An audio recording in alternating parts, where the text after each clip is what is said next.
Tara, kain tayo guys. Ano nga pala ay binili ko dyan sa baba yung dun sa ano, sa kakilala ko. Mura lang yung pagbenta nila sa akin kasi ano eh. Kung minsan binibigyan ko din ko sila ng ano, ng mga binibenta namin na manok. Saka mga kaibigan ko na rin yung nagbebenta dyan, yung matanda tapos yung supervisor, kakilala nila ako dyan. Kaya kung minsan pag walang-wala na akong pera tapos yung ano, nakikipagpalitan na lang ako ng ulam. Kunwari magluluto ako ng buo na manok, ipapalit ko doon. Kasi nakakauman na yung puro manok eh na pagkain, kaya nakikipagpalitan ako. Ayun, okay naman sa kanila, binibigyan nila ako, may kanin na yun, tapos kung ano yung gusto kong ulam bibigay nila. Pero ang ginagawa kong technique guys, pag bagong sahod, kakain ako doon sa kabila kasi mas masarap yung mga pagkain nila doon, mga ulam. Pang first class ba? Pero pag ano, pag wala ng pera, konti na lang yung natitirang allowance, diyan na sa diyan na sa mga kaibigan ko kasi $2 lang eh. Eh doon sa kabila, ano yun, mga 10, 15, gano'n. Depende, yung makainin mo doon ay mga seafood. Kaya pag ganito na, hindi na sapat yung allowance ko, diyan na ako bumibili. O, diba? $2 lang. Ganon yung technique pag ano, hindi na sapat yung allowance mo. Kunwari, meron na lang akong $10 na allowance, o meron pang ilang linggo bago kami sumahod. Meron pang 2 linggo, 3 linggo, o meron pang natira na $8. Eh di sa sunod na linggo bibili ulit ako dyan sa baba. $2 lang eh. Di ba? Busog ka na.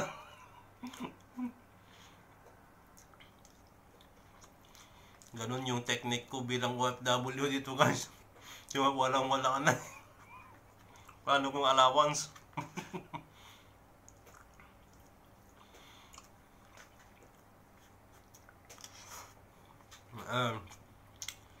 Sa mga kapwa ko OFW, gawin yung technique. Kung malapit kayo sa mga food court, makipagkaibigan kayo sa mga supervisor nila o katiwala, o di kaya sa mga trabahador doon sa mga food court. Dapat yung isang shop lang. Dapat doon ka lang din bumibili para bigyan kanila ng malaking discount, para pag wala kang allowance, konti na lang yung allowance mo, saan ka pa? $2 lang, oh, busog ka na. Ganon lang yung technique guys.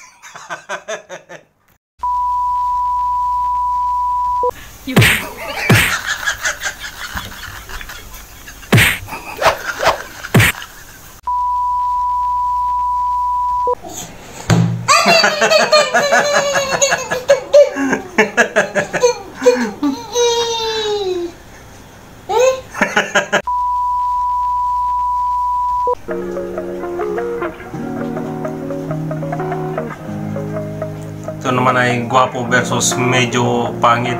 Hindi naman pangit pero hindi rin masyado gwapo. Katamtaman lang ba? Yun yung gwapo. Aba! Iba talaga epekto ng gwapo, no? O, diba? Nainggit tuloy yung nasa likod niya, oh.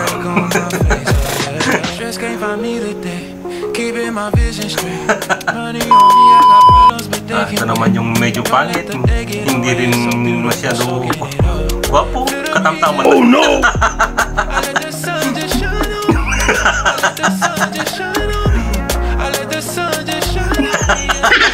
Tawang-tawa yung babaeng maganda, oh. Ito yung binigyan. Binigyan nga niya ng bulaklak. Tawang-tawa yung babae.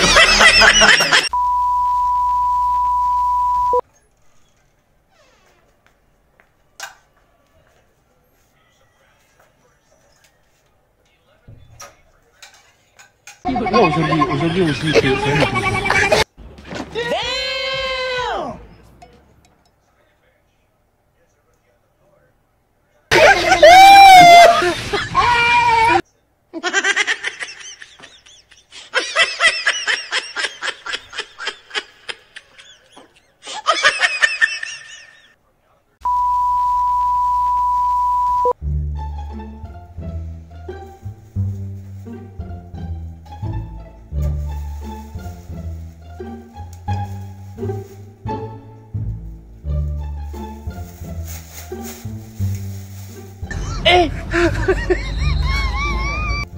Oh no!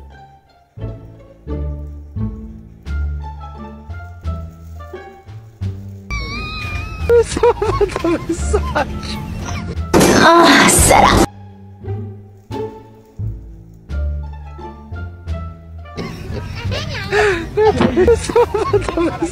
Oh my God!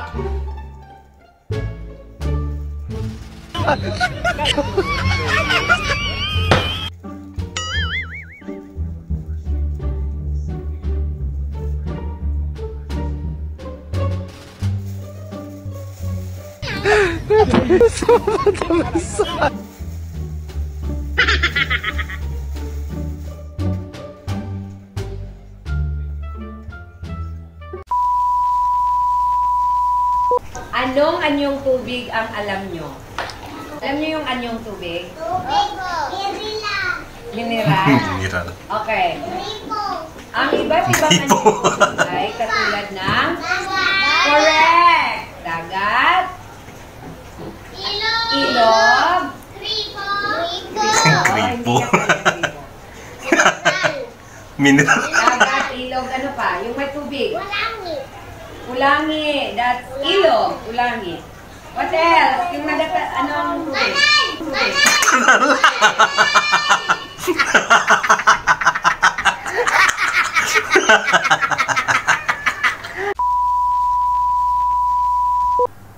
Oh my God! Loko-loko talaga to. Bon, ben viens dans un livre, tu mets un pizza, tu mets un pizza. Mahiwagang face mask. Ouais, je sais. Yan na yung kasama niya, oh. Gagamitin na niya yung face mask. Yun. Ay!